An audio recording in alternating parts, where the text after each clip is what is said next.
giving doctors the vision to create amazing new cures.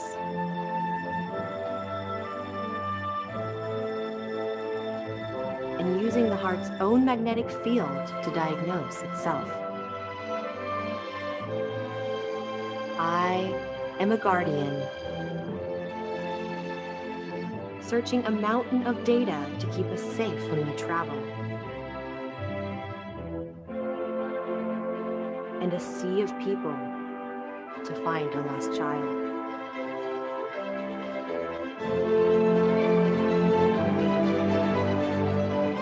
I am a helper, powering autonomous machines that simplify our lives.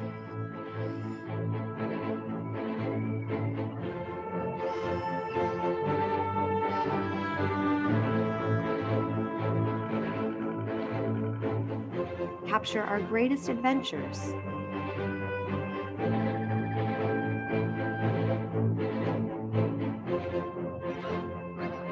And make us whole again.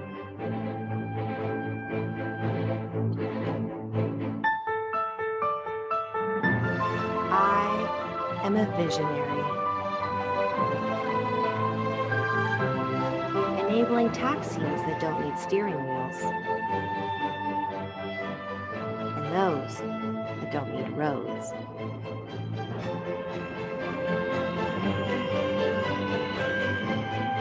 I am even the composer of the music you're hearing.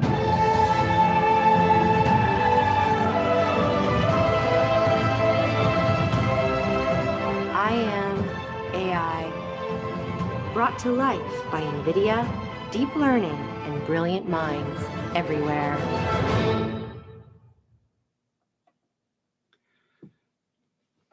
Well, as you can see, that's really quite an upbeat view of artificial intelligence. I am this, I am that. And indeed, there are many good applications of artificial intelligence, things that will be of benefit to humanity.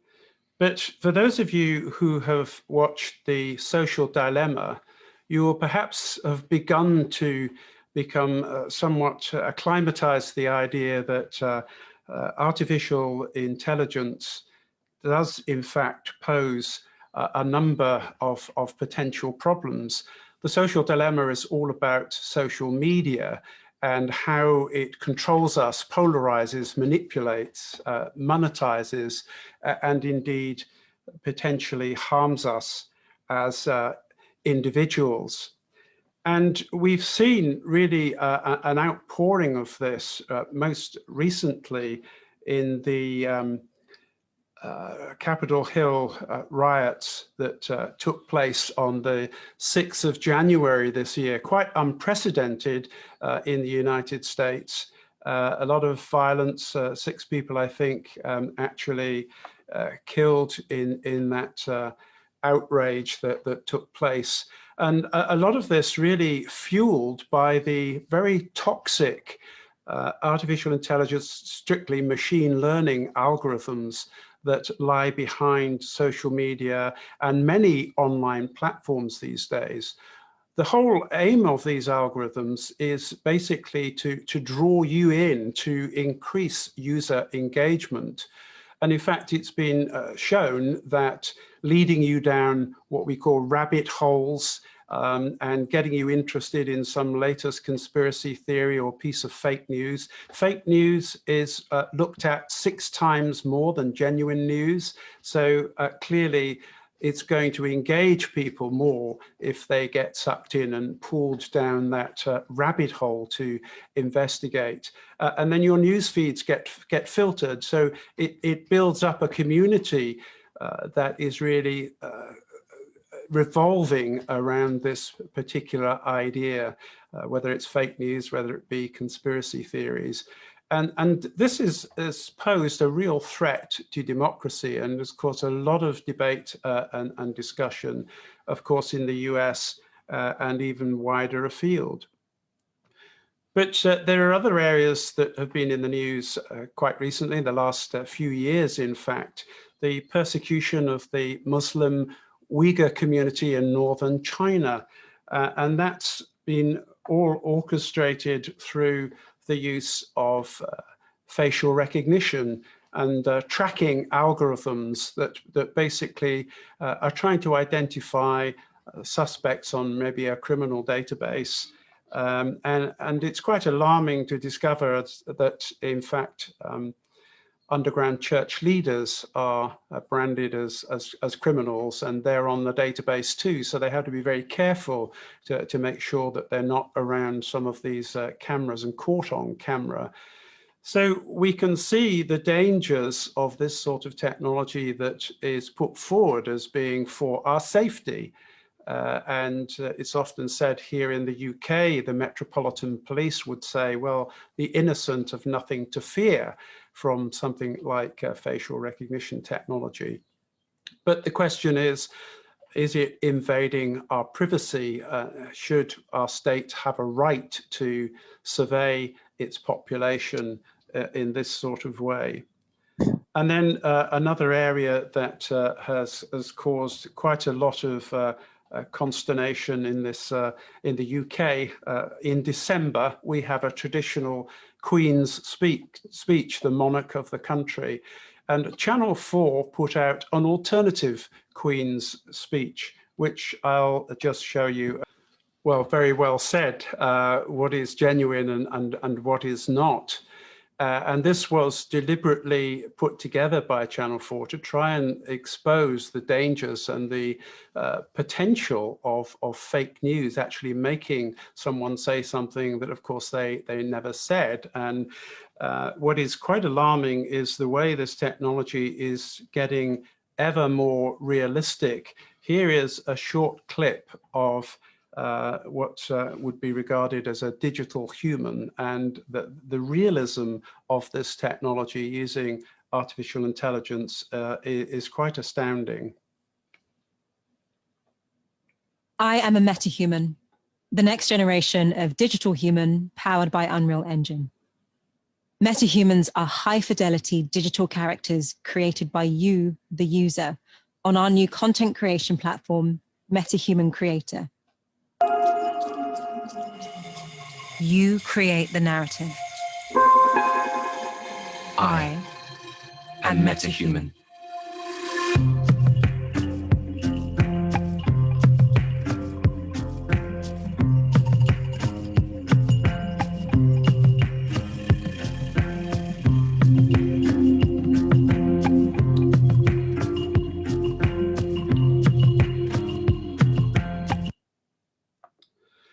And what you can see from that short clip is that these meta-humans, as the company calls them, are highly realistic. And the whole idea is that you create the look, the image, the words, and you effectively create a completely digital human, digital actor of whoever you want them to be. Now, it's not too difficult, is it, to imagine where this technology might go. I was quite alarmed to read just a week ago, in fact, of some new laws passed in Germany that allow the German police to digitally create child pornography for the purposes of being able to run sting operations on the dark web. Apparently, it's just not possible to get into some of these chat rooms without having something to offer. So the whole idea here is that they construct digitally realistic pornography that they can offer, and thereby be able to capture the criminals in this dark web underworld. Interestingly, the Green Party was opposed to this. Their view was that we shouldn't fight crime with crime itself. So we can see that this technology is giving rise to all sorts of ethical issues in our society. And most governments around the world are now trying to grapple with this. What do we do? How do we set boundaries? Do we regulate? And of course, one of the problems here is that there's a very real tension that the politicians are facing. And that is the tension between, on the one hand, seeing their society, their citizens flourish, looking after their well-being, one of the things that we would expect of our governments. And on the other hand, the desire to see economic progress. And one of the real challenges to us in the days in which we are living with this technology is that progress is the driver. It comes from this Enlightenment view that progress is the way that society and humans flourish. And now, of course, progress is seen as technological progress. New is better than the old. Why do we see people queuing for the latest iPhone when they've already got one only a year old maybe in their pocket? Well, because new is better than the old. And there's a danger that we as Christians can also be drawn into this and to feel that every latest gadget, new way of doing things is better than the old, and therefore it must in some way represent progress. And rarely do we stop and ask the question, is it right? Is this something really that we should be engaging in? And on the other hand, you have big tech, the large corporations whose turnover is often way beyond the GDP of many countries around the world now, and they have amazing amounts of power and influence and lobbying influence. And they represent a big pressure. The typical companies that we're all familiar with of Google and Facebook, Apple, Amazon, and so on, sometimes called the FANG community, they have the best talent.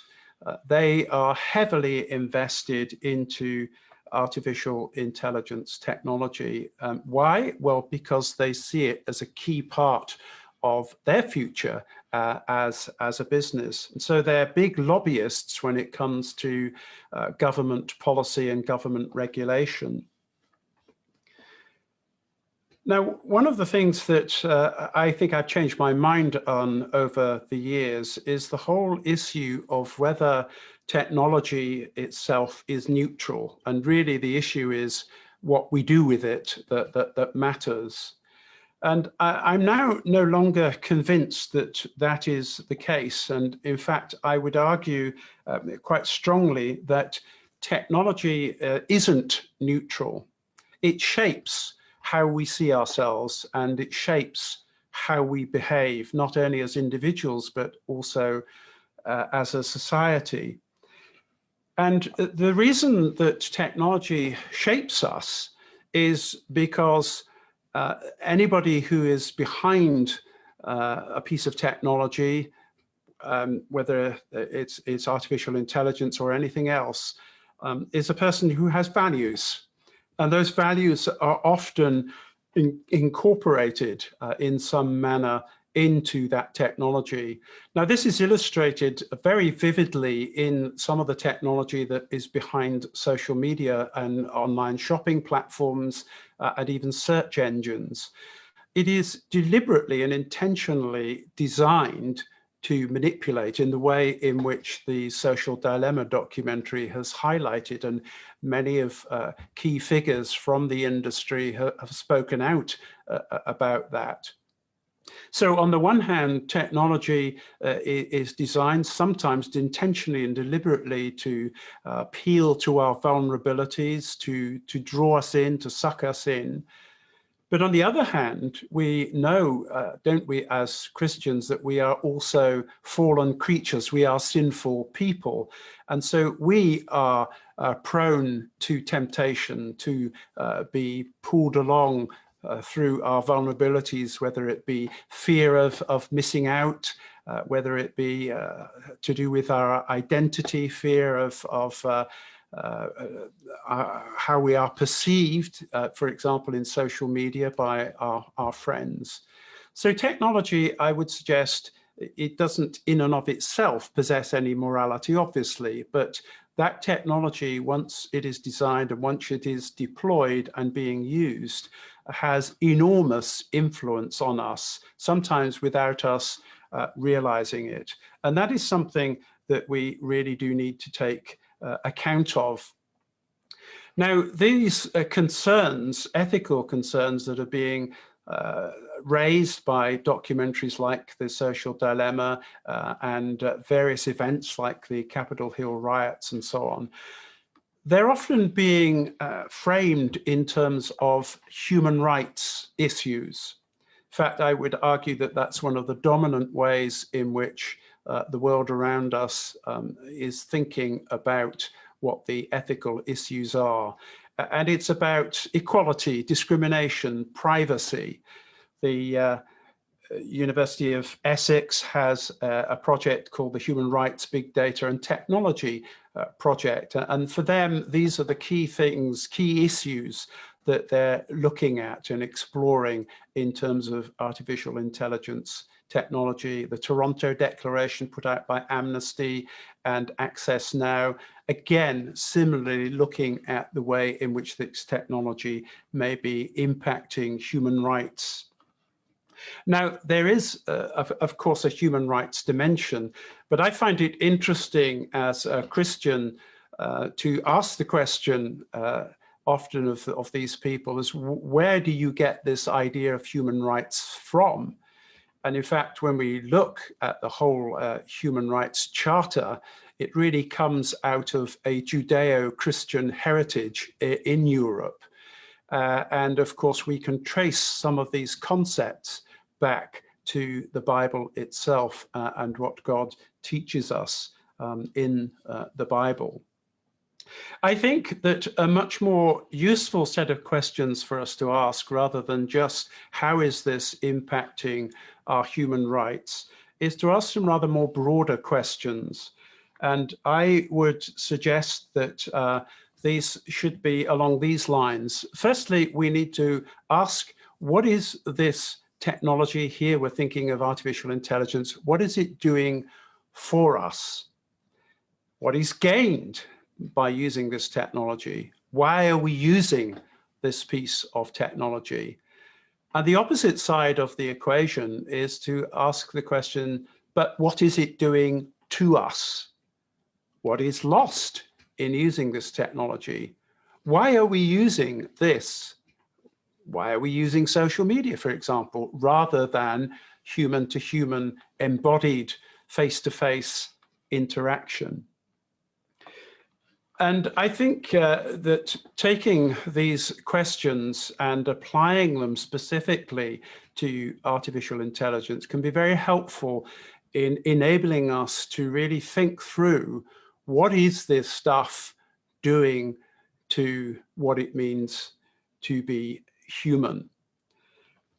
And I think to have a good grasp of what it is doing to us as humans, we need to ask the question, well, what is special about being a human being? Some, of course, who have a materialistic worldview would take the view that we are just simply evolved. We're just cells, we're just material. That's all there is. And so, yes, we might be clever. Society might have organized itself in a particular way, but there's nothing really special about humanity. From a Christian worldview, we would take a very different perspective, and I certainly personally take a very different perspective. And that is that we are made in the image of God. And I want to just spend a few minutes looking at the doctrine, as it's called, of Imago Dei, the image of God, because as Christians, we have a very unique perspective on what does it mean? What does it really mean to be a human being? And what are the aspects of being a human that we really should be protecting and preserving? And this concept of Imago Dei is found in the Bible, in the first book of the Bible, in Genesis, where God said, let us, notice the us, the Trinity, God the Father, the Son, and the Holy Spirit, let us make man in our image and in our likeness, and let them have dominion over the fish of the sea and over the birds of the heavens and the livestock and over all the earth and over every creeping thing that creeps on the earth. The words in our image and in our likeness, so in fact in Hebrew, mean pretty much the same thing. We don't really need to draw a distinction between them.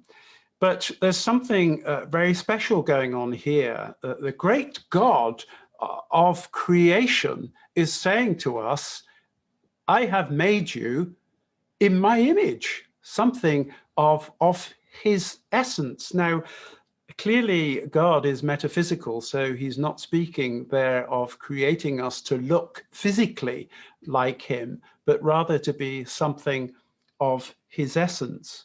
What is that essence? What does it really mean to be in his likeness? Well, theologians have wrestled with this whole concept over the years, in fact, for centuries.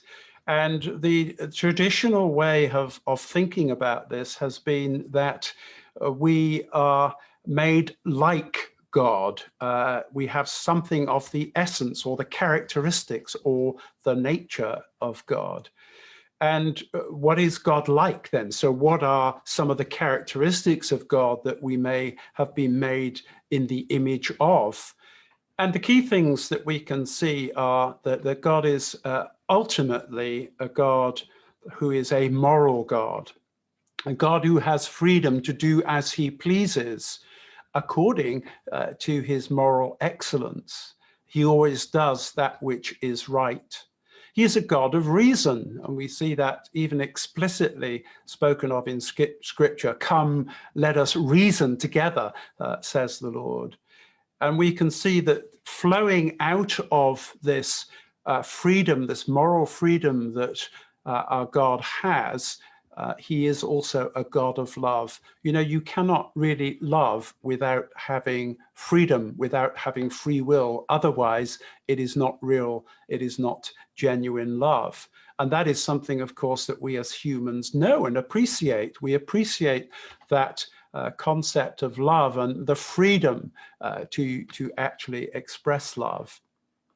So these are the characteristics of God. Of course, when man fell and fell into sin and disobeyed God in the Garden of Eden, then some of these characteristics were tarnished. They were spoilt. And man sought to have his own moral authority in disobeying and taking of the fruit of the tree in the way that he did. But nonetheless, it is still true, and theologians are agreed on this, that we still, humanity still retains something of the essence of God in our character, in our makeup, in our nature. The second way in which we can think about what it means to be made in the image of God is what is called sometimes the functional view. That is, what are we made for? We're made like God. We have something of his nature. But what did he put us here for? What is the purpose of us being here on earth? Well, we can see that we are created to have dominion over that which God has made, the life that he has made, the material world that he has made, the universe that he has made. We are vicegerents. That means that we are his representatives. We are his delegates, if you like. And in the ancient world, kings would often set up statues of themselves called icons that would remind people of who the king really was. And in the same way, we as human beings are icons of God as we work and as we steward the resources that God has given to us. So there is this functional view. Finally, there is the issue of what we are made to be like, and that is what is called the relationship view, that not only are we made out of the nature, something of the nature of God, not only are we made to have dominion, that's what we are made for, but also we are made for relationships. And we see that supremely, don't we, in what our Lord Jesus Christ said to us through when he answered that question, what are the greatest commandments? That is to love the Lord your God with all your heart, with all your mind, with all your soul, with all your strength, and your neighbor as yourself. So we can see very clearly here that we are created for a relationship, a vertical relationship with God, to love him, and also a horizontal relationship with one another, where we are to love one another. Now, that is then the foundation of how we should be thinking about what it really means to be human, what's special about being human. What is it that we are mirroring in this world in which God has placed us? And the key questions for us in terms of artificial intelligence specifically, that this will apply to any technologies, in fact, but tonight we're looking specifically at artificial intelligence.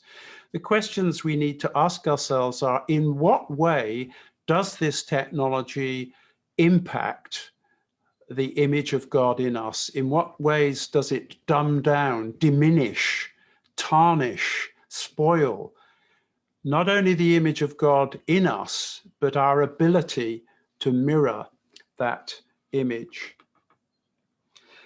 Over the months as I wrote the book, I gave a lot of thought to coming up with what I've called a taxonomy of artificial intelligence applications. That is a set of categories of artificial intelligence applications that in some way reflects a specific way in which they impact us as human beings.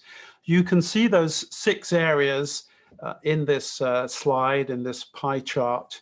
And each one of those areas has a separate chapter in my book. I would encourage you to do a short little promotional plug for the book. You can buy it. I hope that you'll see a link to it later. Perhaps that's the book. So there's much more detail in the book. I can only skim over the surface this evening.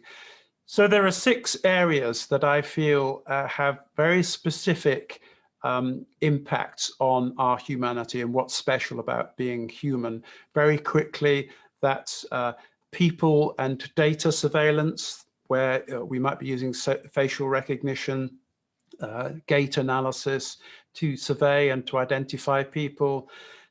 Personal data surveillance, the whole idea of surveillance capitalism is contained in a book by Shoshana Zuboff.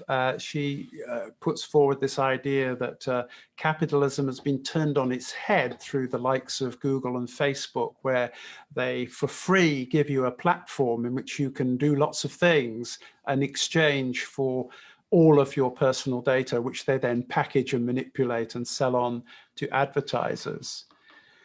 Then we have the idea that we saw earlier of simulated humanness. That is constructing images of people that look indistinguishable from people, speak in a way that is indistinguishable from people, even allow you to interact with them in a way that is completely indistinguishable from people. And that's the area that I spent a lot of my time working in: natural language understanding, having computers understand what you say and respond back.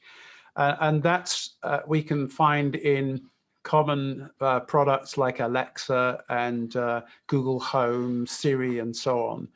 And many people have more Alexa devices now in their home than there are people in that home. And we're quickly running to a point where there will be more of these personal digital assistants on the planet than there are people. It is staggering.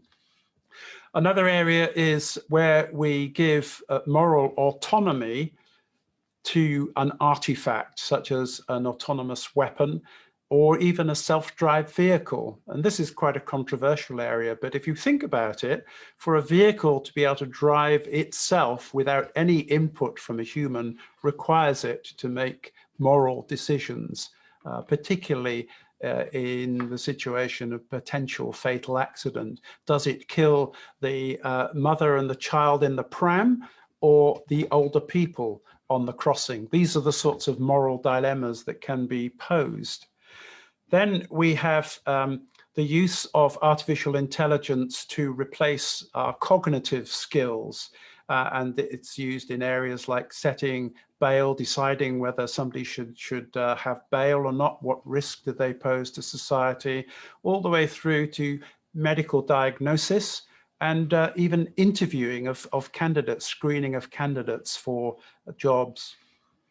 Virtual reality is the idea of using a synthetic world, a virtual world, usually and initially for games. Augmented reality overlays that on the real world in the ways that Pokemon Go as a game did. And this, as we'll see in a moment, is likely to have some significant impacts on our humanity. And then finally, the replacement of jobs. We all know about that because robotics has been around for some time, but the pace of deployment is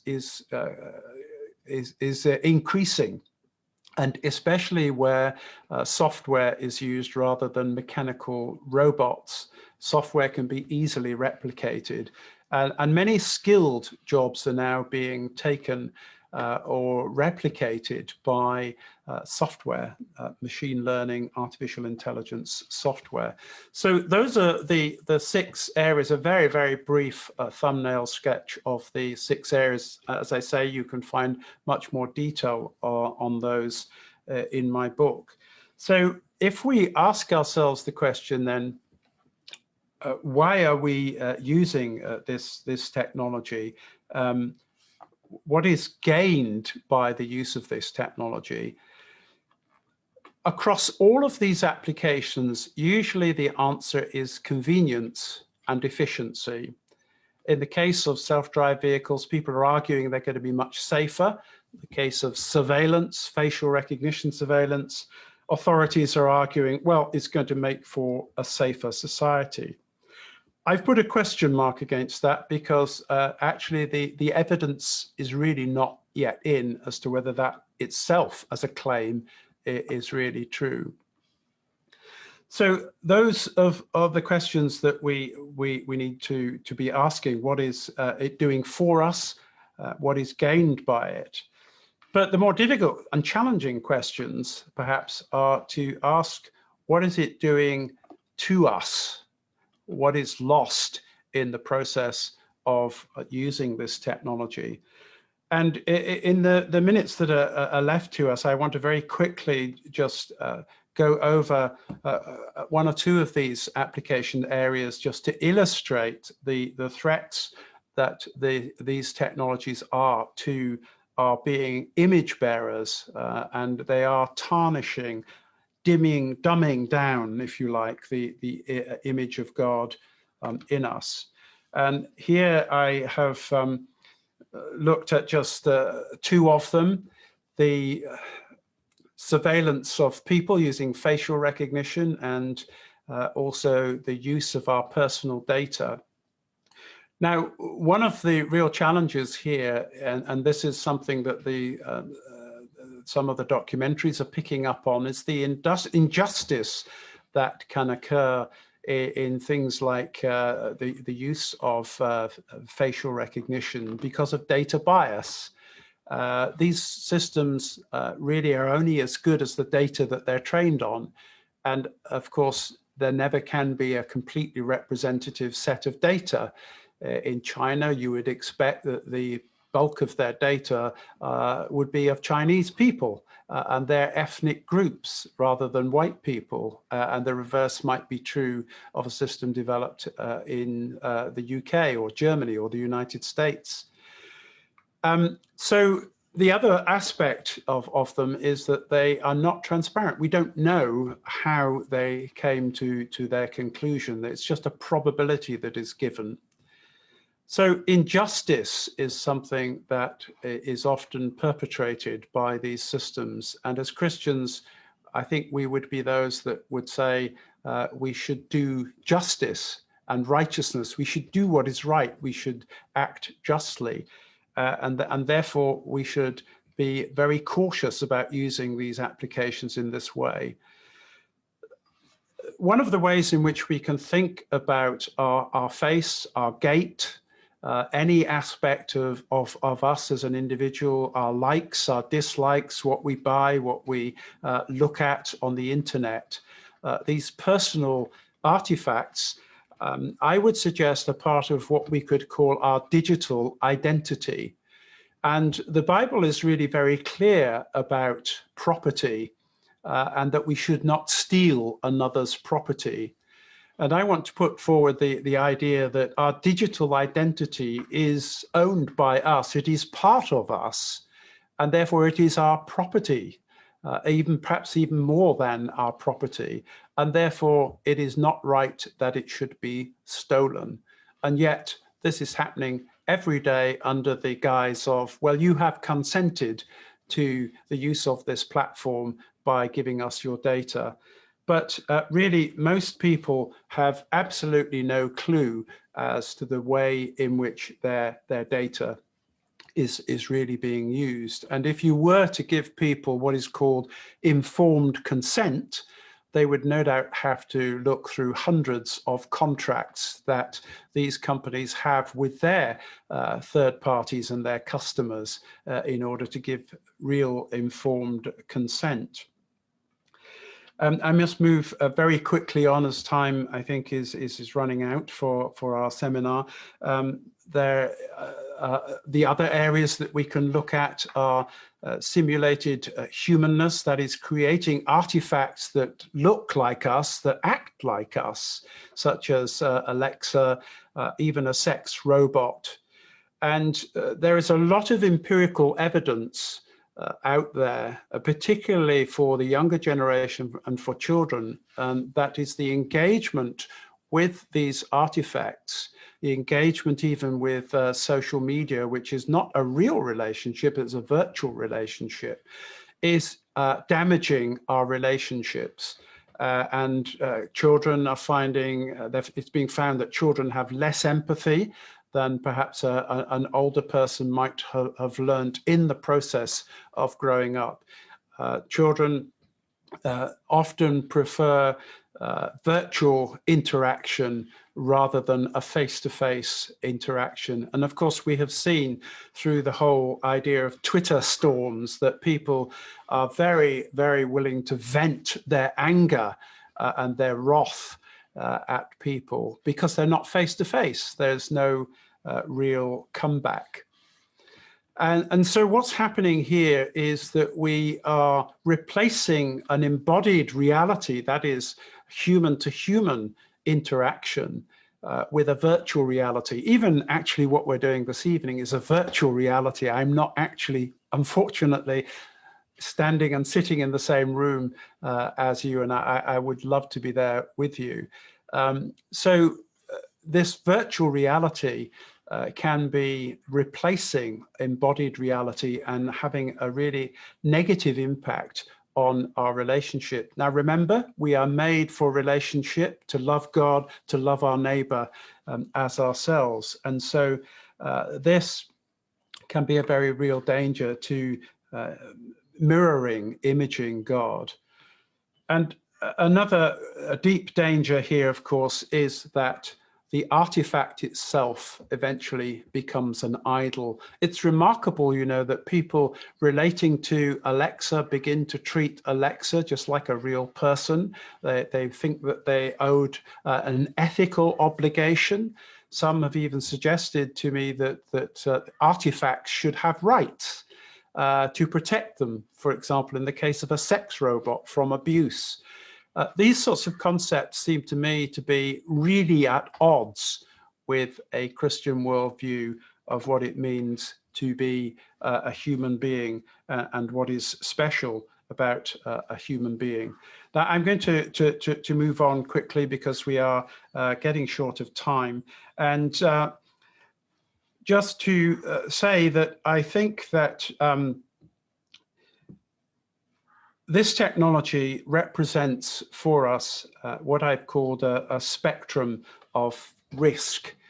There are applications which, of course, are not going to impact, and we should embrace them. They can do much for us.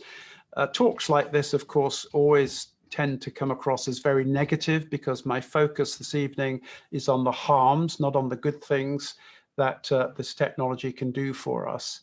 But I would suggest to you that there is a spectrum of risk to humanity, from the harmless, the benign, through to the danger zone of technologies that I believe that we should legislate against. And controversially, I would suggest self-drive vehicles come into that category. That's very controversial because, of course, many governments are pushing ahead, thinking that this is going to create a lower carbon world and a safer world. The jury, in fact, is out on that yet, and it will be some time before this technology and the infrastructure would be in place for us to really know what the statistics would be on safety. But my question is more theological, more biblical. Are we right to give over what God has given to us, which is moral accountability, moral responsibility, to an artifact that we have made? And I think the answer is that if we step into a self-drive vehicle, we are still morally responsible before God. Why? Because we have consented to that vehicle making decisions on our behalf. That raises all sorts of questions as who makes the rules, who decides. Another big debate for a separate session, maybe. Now, in the middle, there's a whole swathe of applications like personal digital assistants, social media, decision support systems, robotic automation, and so on, which we need to be cautious about. And in my book, I've put forward some practical suggestions of ways in which we can evaluate applications like personal digital assistants, even social media, to look at what is the ideal that God has for us in terms of relationships, and how is this interaction with this particular technology impacting those relationships, and therefore whether we need to spend less time, whether we need to ban them from our home. These are difficult, serious questions that we have to engage with.